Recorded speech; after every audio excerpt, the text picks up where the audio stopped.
Pretty sure that the sound guy at the Florida Aquarium still has nightmares about him. Reason being is that when I started to do that show, they gave me one of those headset mics, and I looked at the sound guy and I said, "This is never going to work." And he said, "Why?" And I said, "Oh, I'll show you." And I brought this guy out, and well, we'll talk about it here in a second. How many of you have ever heard of a bird called a crested caracara?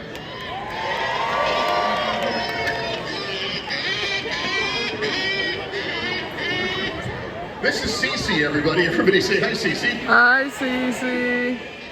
So, I know. I'm gonna translate for you. They don't speak caracara. Yeah. Yeah. And then what happened? You don't want to talk about it anymore? Yeah. Did you eat a whole wheel of cheese? No. Okay. How did you get in the refrigerator? Okay. We'll talk later. Okay, there. Anyway, they gave me one of those headset mics. I brought this bird out, the first bird I was going to work in the show.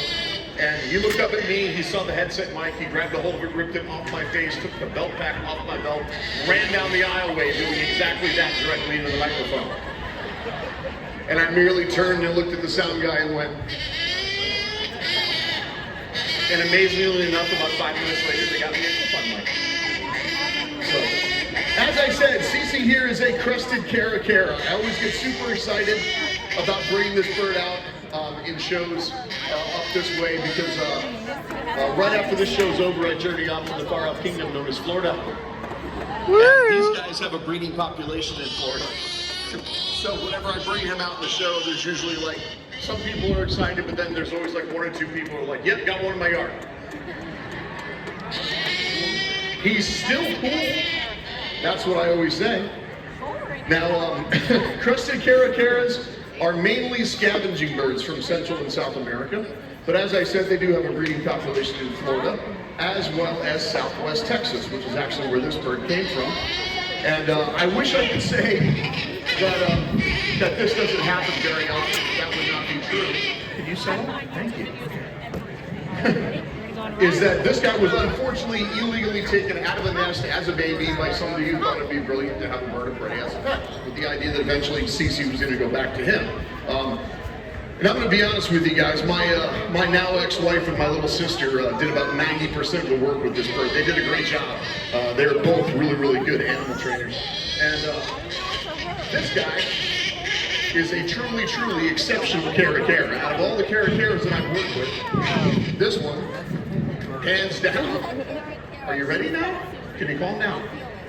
It's going to be business time. Okay. Let's go to business. Off to you. Give him a big round of applause.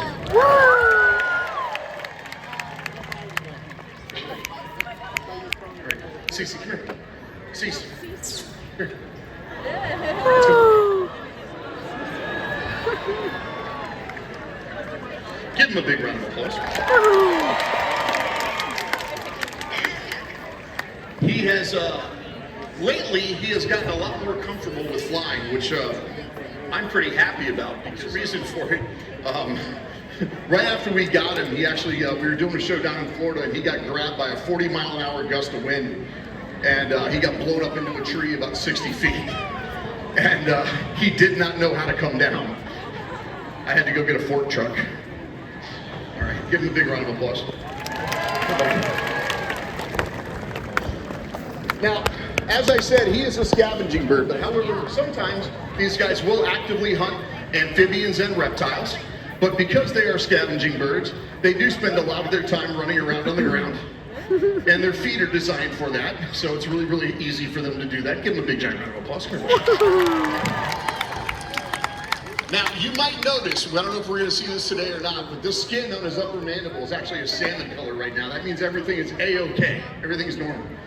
If he gets really, really happy and excited, you will see that skin turn bright yellow, or as I call it, banana face.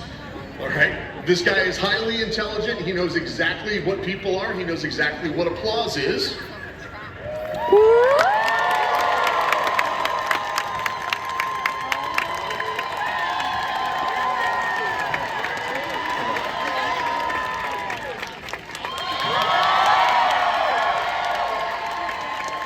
All right, we're working on it. All right, so as I said, these guys are highly intelligent. You can get them to do all sorts of stuff. This guy actually has a favorite color. Would you guys like to see him demonstrate his favorite color? All right, I've got 2 oversized Lego blocks. They actually belong to my Raven, don't tell him. All right, so I'm gonna ask Cece to go out and touch the green block. When he does, he's gonna get a food reward. Would you see this? Yeah. All right, Cece, touch green. Give him a big giant round of applause. All right, so I know some of you out there are probably going, well, that was a 50-50 chance, so we're gonna increase that now. 3 blocks, 3 different colors. Hopefully the same result. Cece, touch green. Oh yeah. All right, now the next one is really, really fun because he actually knows another color. All right, that other color is blue. So just to help him out a little bit, I'm gonna put the green block away just for a minute. Cece, touch blue. Oh. All right, now I'm gonna put the green block back in there. You ready, buddy? All right, you ready?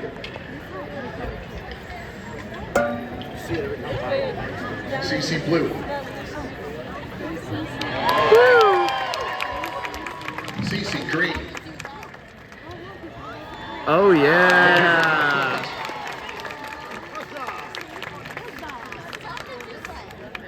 Now, as I said, these guys are highly intelligent. They bond very, very tightly with their human handlers. And oh, you want to show them that trick? I actually did manage to teach them something on my own. My sister maintains that she actually taught it to him, but she's not here, so I can say whatever I want. Cece, ready?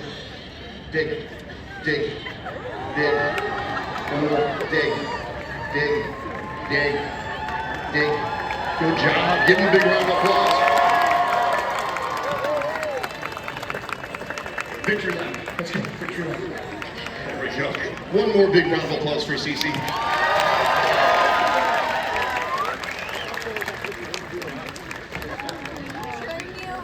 And because he's very good at his job, now I get a puzzle to deal with on my own. Okay. Now, you might notice that I do actually have him attached to something. This thing I have him attached to is a very, very ancient and technical piece of falconry equipment. The French call it a creance. I call it a string. And I'm going to tell you exactly why we're still using the creance with CC is because 2 years ago, CC ran directly into the crowd and he stole a funnel cake from an 8-year-old girl.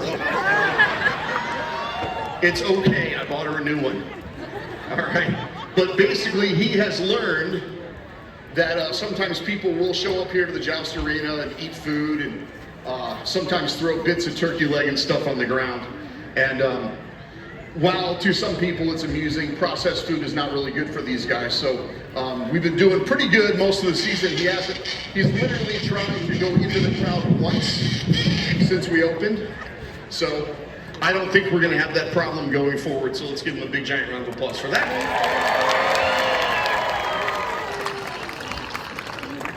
And with that, we're going to go ahead and say goodbye to Cece. Everybody say bye, Cece. Bye, Cece. Indigo. Indigo, sir. Thank you. All right. He actually did it quietly for once. That's a shock. Give him another big round of applause. Woo! All right. But very, very early on, she decided without a doubt that I was her human. All right. She is 100% a daddy's girl. All right. If you are not me, this bird is not to be trifled with. All right. Now, she doesn't look that big, and she's not. She weighs actually less than 1/4 pound. Her feet, while they're not that big, she can actually generate close to 700 pounds of pressure per square inch. What? That's not the scary part. The scary part is at the tip of each one of her toes are hypodermic needles for talons. So sharp, in fact, that if she puts them into any part of your body and pulls them back out, it's going to take about 90 seconds before you start to bleed. You guys want to know how I know? Happened. She did it to one of my sisters. Like I said, daddy's girl. All right. Now, One of the most important things when you're working with owls is the bond of trust, the relationship that you have with the bird. Case in point, a number of years ago, a guy decided to show up at one of my shows with a bullwhip, started cracking the bullwhip in the back of the audience. She was in the air. And about the second or third crack, she went about 60 feet over my head and started flying these tight little circles. And usually when stuff's about to go sideways, or I'm about to do something stupid, I'll hear my granddad's voice in my head. And that particular day, I heard him say, "Call her down, you fool." So I called out to her. She slowly but surely started to work her way back down. She got about 4 feet over my head, folded her wings, dropped to my shoulder, and tried to crawl in my vest. Sounds adorable. Remember what I said about her feet? Needless to say, I no longer have that shirt or that vest anymore. But I still have the bird, so that's awesome. Give her a big giant round of applause. People do occasionally ask me about this bird's name, Geisa. I actually named her after my oldest sister. And the main reason I did that was that when I was a little kid, my oldest sister always had my back. She was the most supportive of all my siblings. And this bird has had my back for 10 years. So let's give her a big giant round of applause. And my lords and ladies, that about does it for us, but I do have one final question for you. Did you enjoy the show? Well, we absolutely enjoyed performing for you. If you want to get a closer look at her, ask us any questions, possibly help support the birds with the purchase of one of our new design stickers, we're going to be right over here. But please, please remember this. We only have one planet, and a whole lot of creatures just like this one look to us for their protection and their well-being. So please, reduce, reuse, and recycle. Thank you very much. Enjoy the rest of your festival day. We're Nightlings.